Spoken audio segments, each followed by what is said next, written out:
ملک Babar Zaheer bureau chief Sheikhupura کی report کے مطابق شیخوپورہ کمشنر لاہور ڈویژن زید بن مقصود کی شیخوپورہ میں آمد، ڈپٹی کمشنر شاہد عمران مارتھ، S P headquarter, assistant commissioner سمیت دیگر ضلعی افسران بھی کمشنر لاہور کے ہمراہ کمشنر لاہور زید بن مقصود کا انتظامات میں پیش رفت کا جائزہ لینے کے لیے مرکزی امام بارگاہ شرکپور کا منتظمین اور لائسنس ہولڈر سے ملاقاتیں کی، بہترین اور فول پروف انتظامات کی فراہمی کی یقین دہانی کروائی گئی۔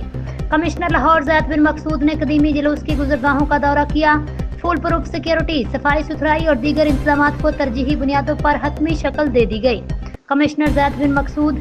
ضلع میں امن کمیٹی کے تعاون سے محرم الحرام میں اخوت بھائی چارہ کی فضا کو بھی ہر صورت میں برقرار رکھا جائے گا۔ کمشنر لاہور ڈویژن ضلع میں امن و امان برقرار رکھنے کے لیے تمام وسائل کو بروئے کار لایا جائے، ڈی سی کو ہدایت۔ مجالس کے مقامات اور جلوسوں پر سیکیورٹی کے فول پروف انتظامات ہونے چاہیے، کمشنر لاہور زید بن مقصود۔